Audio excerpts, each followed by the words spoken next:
कभी कभी नए उपासकों से जब वार्ता होती है और वो कृपा करके अपनी दिनचर्या बताते हैं कि हम 6:30 बजे स्नान करते हैं, तब लगता है कि क्या साधना करोगे आप, कोई भी। अच्छा, जो गृहस्थ धर्म से युक्त है, बहुत से उनकी सेवाएं हैं गृहस्थी की, चलो अगर वो तो उनकी और भी आश्रय है सेवाएं। अपने जो वैराग्य मार्ग के पथिक हैं, इनको तो एक ही है, केवल भजन, दूसरा कोई। अगर आप किसी भी तरह प्रमाद स्थिति करते हैं और 6:30 बजे तक सोते हैं तो संशय है आपके ब्रह्मचर्य पर, नहीं रह सकते ब्रह्मचर्य। जो शास्त्र और शास्त्रवेत्ता महापुरुषों ने अनुभव किया, 4 से और 6 बजे के बीच में जो शयन करता है, ब्रह्मचारी हो ही नहीं सकता, ब्रह्मचर्य रह ही नहीं सकता। या तो वो 2 बजे 3 बजे तक भजन किया हो, पूरी रात जग के फिर सोया हो तो चलेगा, वो भजन का आवेश संभालेगा। ये ब्रह्म मुहूर्त का समय और उपासक शयन करे, बहुत बड़ी हानि है। मान लीजिए खूब सत्संग सुनते हैं आप सब जन और बहुत कृपा है आपके ऊपर, लेकिन परिवर्तन नहीं हो रहा भाई। अगर आप 6:30 बजे, तो अच्छा नहीं, बिल्कुल अच्छा नहीं, बिल्कुल अच्छा नहीं। ये दिनचर्या तो बिल्कुल ठीक नहीं है। आप लोग सावधान हो, जो भी हो सावधान हो जाइए। ये बिल्कुल आपके जीवन के लिए घातक दिनचर्या है। 2 बजे बहुत उत्तम है उठना, पर नहीं तो 3 बजे, आखिरी 4 बजे। साधक होके 4 बजे के बाद शयन कर रहा है, मुझे तो नहीं लगता किसी भी स्थिति में नहीं। हमें लगता है कि दवा खवा दी जाए तो नहीं कहते, नहीं तो किसी भी स्थिति में कोई बीमारी, कोई भी ऐसा रोग अपना प्रभाव नहीं रखता जो दिनचर्या को बाधित कर दे। ये देखा है, ये केवल प्रवचन नहीं, देखा है, जीवन को देखा है। कुछ भी दिनचर्या में अपार सामर्थ्य देखा, अभ्यास में अपार सामर्थ्य है। देखो, सामने पट्टी बंधवा दी गई और धनुष बाण ले लिया और शब्द दूर किया जा रहा है अन्य दिशा में, शब्द वेधी बाण संचार। अभ्यास देखो, आंख में पट्टी बंधी हुई है, शब्द किस दिशा से हो रहा है, एक श्रवणेंद्र से देखना है और बाण वही संधान करना जहां से शब्द निकला है। अभ्यास देखो, अभ्यास का प्रभाव देखो, कितने से चमत्कार अभ्यास में लौकिक, और आप परमार्थ के पथिक, और आपका यह अभ्यास कि आप उठे और फिर सो गए। क्या मतलब, आपकी दिनचर्या क्या है? आप भगवद आश्रित, इसका मतलब प्रमादी थोड़ी है। आप भगवद आश्रित, इसका मतलब प्रपंची थोड़ी है। अहम का त्याग करके भगवद आश्रित होकर हम भगवत मार्ग में चलने वाले पथिक हैं। इसलिए सबसे प्रार्थना है, जो पीछे हुआ आज से एक नई दिनचर्या आप देखो। जो पूर्व की दिनचर्या ठीक है तो उसे लिखो, नहीं तो सुधार करके और स्वयं श्री जी के सामने वो दिनचर्या रखो। दिखाने की जरूरत नहीं है, बहुत बार देख लिए, बहुत बार रजिस्टरों में रखा हुआ है सब दिनचर्या। अभी आ जाएगी उठ के, 2 बजे उठे, 3 बजे ये, 4 बजे वो, 5 हो सकता है जिस दिन लिखो उस दिन 2 बजे उठ जाओ कि आज उठे, पक्का उठे, सत्य कह रहे हो, 2 बजे लिख दिया।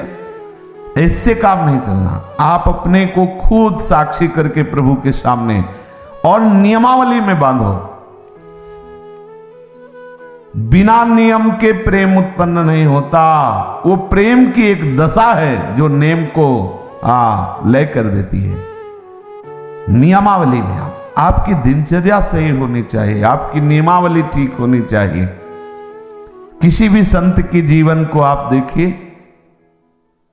देखो एक स्थिति सिद्धावस्था में ऐसी आती है स्वाभाविक कि उनको देह से संबंध नहीं रह जाता। अब उनकी बात अलग, आपकी अवस्था और उनकी बीत सत्संग में हुक्का मांग करके परमहंस जी, रामकृष्ण परमहंस जी कभी पकोड़ा मांगते, कभी। अब उनका हम अनुसरण थोड़ी करेंगे इस बात में, भाई धरो हुक्का, रुको और हम पी रहे। हम महापुरुषों का अनुसरण थोड़ी कर सकते हैं। महापुरुष किस दशा में, किस स्थिति में, उनके जो नियमावली उपदेश है वो कहीं नहीं बोले उपदेश में कि हुक्का पियो, नहीं बोले। तो जो उपदेश बोले वो हमें आचरण में उतारने।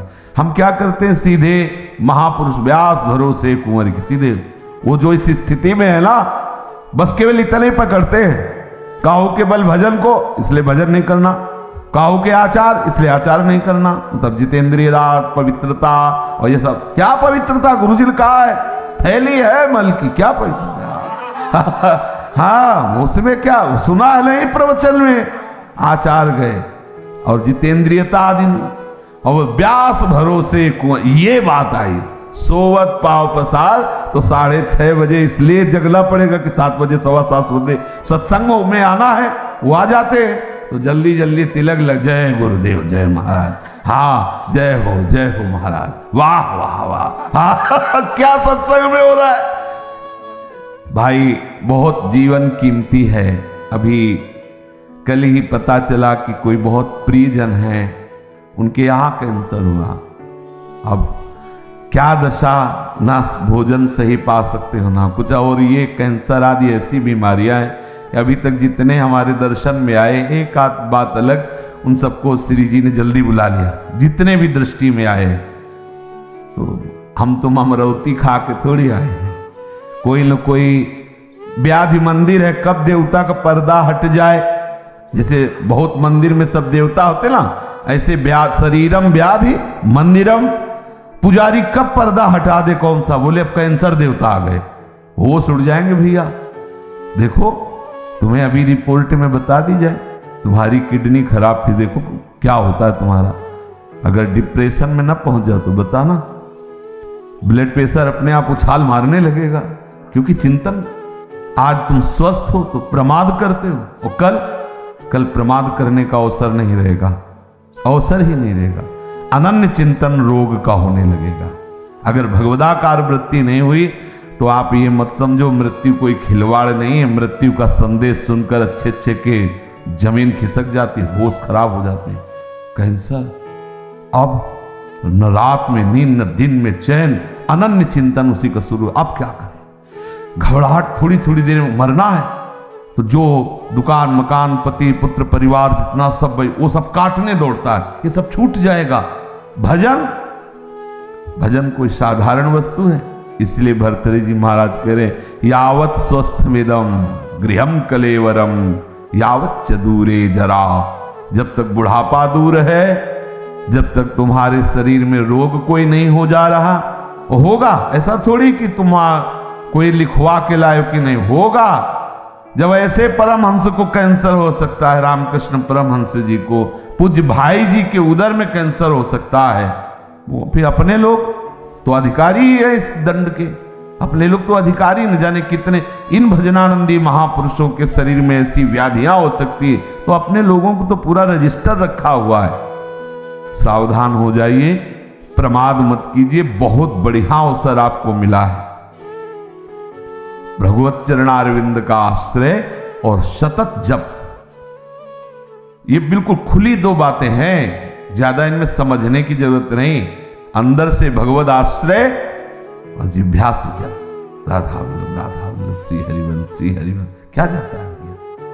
अगर रोज का रोज शाम के हिसाब आपको न दिखाई दे तो बताना, रोज आपको वैराग्य बढ़ा नजर आएगा, आपको नजर आएगा, अरुचि होने लगे। सच्ची कहते हैं भजन का प्रभाव, ये तो भगवत कृपा से भगवत चर्चा हो रही नहीं। 1 मिनट के लिए अंदर से मन राजी नहीं, ये जो हो रहा है 1 मिनट के लिए राजी नहीं कि अब ये सब, बस यही लगता है चुप, किसी से मिलो मत, बंद करके दरवाजा अपने कमरे का, बस एकाकार व्यक्ति। कब शरीर किस दशा को पहुंच जाए, बेकार काहे को बहिर्मुखता में फैल रहे, शांत। इसका फल है सदाकार वृत्ति में डूबना। और आपको बढ़िया अवसर मिला है, कोई जिम्मेवारी नहीं। देखो आप सत्संग सुन रहे हो, आप नाम जप कर सकते हो, नाम में ध्यान लगाए हुए श्रवणेंद्रिय से सुनो, देखो बढ़िया आपकी समाधि अवस्था जा रही। सत्संग क्या है, एक समाधि अवस्था में डुबोने का बहुत बढ़िया, मतलब 1 घंटा 1.5 घंटा चर्चा हो रही, श्रवणेंद्रिय के लिए कहीं अन्य जाने की जगह नहीं, और अंदर से आप नामाकार वृत्ति, मंत्राकार वृत्ति, बड़ा आनंद का विषय है। अगर हम भजन छोड़ दिए बाह्य में ही समय व्यतीत किए तो बाह्यकरण से आप सेवाएं करते रहो, बाह्यकरण से दिनचर्या करते रहो, अंतःकरण विषय चिंतन कर रहा है तो आनंद बाह्यकरण को होना है कि अंतःकरण को? समझना, जरा सूक्ष्मता से समझना, परिवर्तन किसका होना है? अंतःकरण। बाह्यकरण का तो देखो 2 मिनट में परिवर्तन सब, लेकिन अंतःकरण का परिवर्तन चिंतन से होता है, भजन से होता है। बड़े बड़े हम संत महापुरुषों के समीप रहने वालों को देखा है, अंतर में भजन नहीं तो दीपक तले अंधेला पाया गया है। दीपक तले अंधेला पाया, बहुत अच्छी बात समझ, बहुत घुस के तमाशा देखा है, अंतर और बाहर। भजन नहीं तो बड़े बड़े भजनानंदी महापुरुषों के समीप रहने वाले बड़ा प्रपंच का नाटक देखा गया। वो महापुरुष तो आनंदित रहते हैं क्योंकि उनके लिए तो एक ऐसी स्थिति है प्राप्त हो गई जहां प्रपंच का स्पर्श नहीं है और उनके प्रभाव से बाहरी व्यवहार सामग्रियों की खूब बहुतायत होती है, तो नीचे भजन का मतलब नहीं रह जाता कि भजन क्या है, बस वो सम्मान और विषय आदि का सेवन, क्योंकि महापुरुषों का प्रभाव सम्मान दिलाता है, महापुरुषों का प्रताप वो वस्तुएं जो विषय संबंधी सेवन में आती, अच्छी से अच्छी वस्तुएं, होता क्या है, अंतःकरण मलिन हो जाता है। इतने बड़े महापुरुष के समीप रहते हुए अंतःकरण और इतना मलिन हो जाता है कि महापुरुषों पर भी अपराध कर बैठता है। जिनके प्रताप से पोषित होता है वो वही अपराध कर बैठता है। इसलिए प्रधान बात है अंतर में आपका साधन चलना चाहिए, अंतःकरण आपका भगवत चिंतन में रहे। खुली बात समझ लीजिए, बाह्यकरण से बाह्य पवित्रता होती है, अंतःकरण से अंतःकरण की पवित्रता होती है। बाह्यकरण और अंतःकरण दोनों भागवतिक हो जाए तो स्वभाव का परिवर्तन हो जाता है, स्वभाव का परिवर्तन होता है तो स्वरूप का अनुभव हो जाता है। जो हमारा सखा भाव, गोपी भाव, सहचरी भाव का भाव स्वरूप है, उसकी प्राप्ति हो जाती है। इसलिए भैया चूको मत, बहुत बढ़िया अवसर, बड़ा घबराहट का विषय है। जब ये शरीर पीड़ा से युक्त होता है तो केवल प्रभु ही ऐसे जो हमें बचा सकते हैं, नहीं तो जब शरीर स्वस्थ होता है तो अहंकार देवता अपना नाटक करवाते रहते हैं, और जब अस्वस्थ हो जाता है तो मन राम उसी अस्वस्थता का चिंतन, बड़ा क्लेश में। और इस संसार से मुक्त हो जाइए। अगर आप सोच रहे हो तो दिन प्रतिदिन ऐसा भयावह संसार का स्वरूप आएगा, पूछो मत। इससे मुक्त होना ही अब एक उपाय रह गया है। अब हम ये नहीं कह सकते कि जन्म जन्म, क्योंकि महामारियां, नाना प्रकार की प्रतिकूलताएं, नाना प्रकार की व्यभिचार, नाना प्रकार के खान पान की मलिनताएं ये कलिकाल में बढ़ती ही चली जाएंगी और उसका प्रभाव पड़ेगा। जैसे बाहर रोड में यदि गंदा कोई इत्र डाल दिया जाए तो उसकी खुशबू सबको आएगी, अच्छा डाल दिया जाए तो अच्छी आएगी। ऐसे ही इस सृष्टि में जो भी भयानक से भयानक आचरण होंगे, जो भी बुरे आचरण होंगे, पूरी सृष्टि पर उसका प्रभाव पड़ता है। अगर कोई बच सकता है तो भजन के प्रभाव से बच सकता है, नहीं तो प्रभाव, जैसे सर्दी का प्रभाव सबके ऊपर पड़ रहा है, पर जो कंबल ओढ़े बच गए।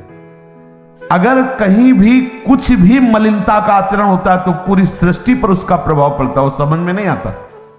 अगर कोई बच सकता है कलयुग की कुचाल से तो भजन, केवल भजन, दूसरा कोई उपाय नहीं।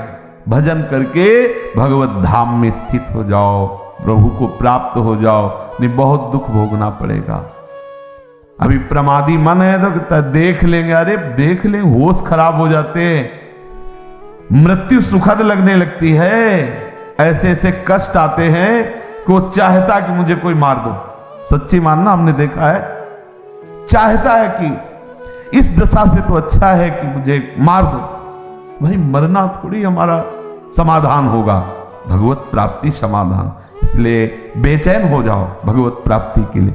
प्रेम की चलो बड़ी ऊंची बात है, लेकिन इतना तो रख लो कि अब प्रभु मुक्त करो इस नरक से, ये नाना प्रकार के क्लेशों से। कितने बंधे इस शरीर में। अरे आप देखो, ज्ञान की बातें चाहे जितनी करो, जब इसकी रिपोर्ट आती है ना तो एक बार चेहरा गिर जाता है किसी का भी हो, जब हाथ में बताई जाती है रिपोर्ट की ये है, एक बार ऐसे क्रिएटिनिन और पोटेशियम, अब डायलिसिस शुरू होगा।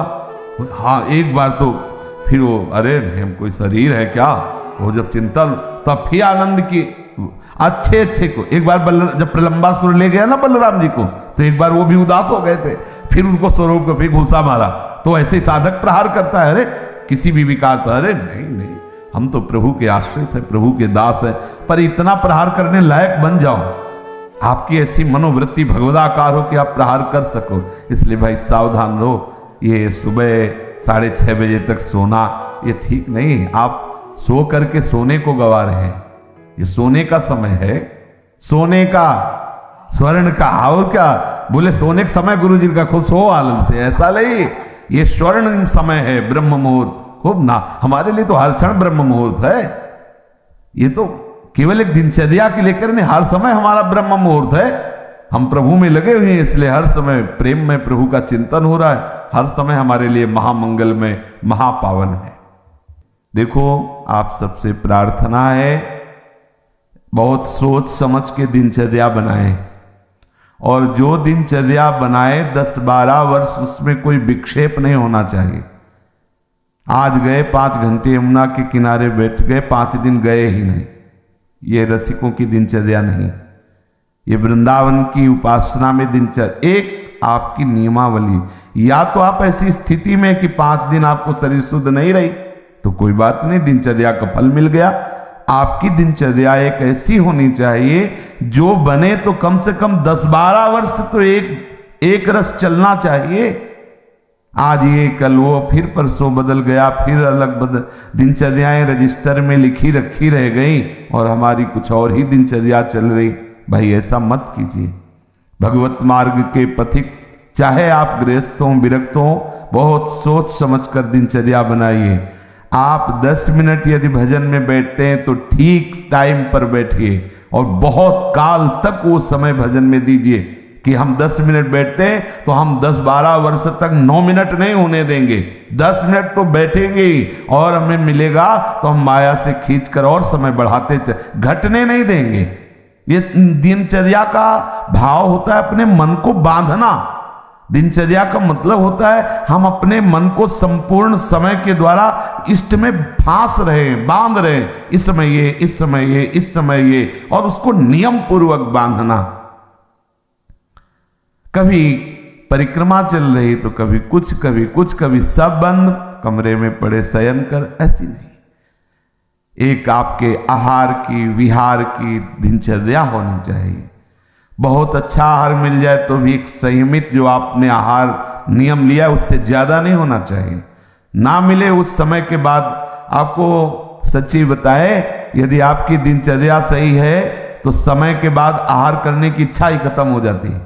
अगर आपका समय कि इस समय से इस समय तक आप प्रसाद लेते हैं, अगर नहीं मिले तो उसका चिंतन खत्म, उसकी इच्छा ही खत्म। अब अगले टाइम जब पाते तब फिर आए। बहुत बड़ा नियम में बल होता है। बिना घड़ी के अपने आप नेत्र खुल जाना, दोबारा आलस्य ना आना, शरीर में एक नई स्फूर्ति, अभ्यास में बहुत बड़ी ताकत होती है।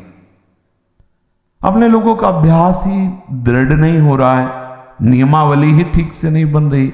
दिनचर्या में पता होना चाहिए ये इस समय तो वो सत्संग में मिलेंगे, इस समय वो परिक्रमा में होंगे, इस समय वो जप में बैठे होंगे, उनका समय है जप का, इस समय तो मौन होंगे, वो बोलेंगे नहीं। साधु की दिनचर्या होती।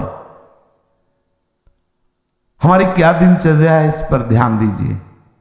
एक बार आप ही दिनचर्या बना लीजिए और उसे 10-12 वर्ष तक चलाइए।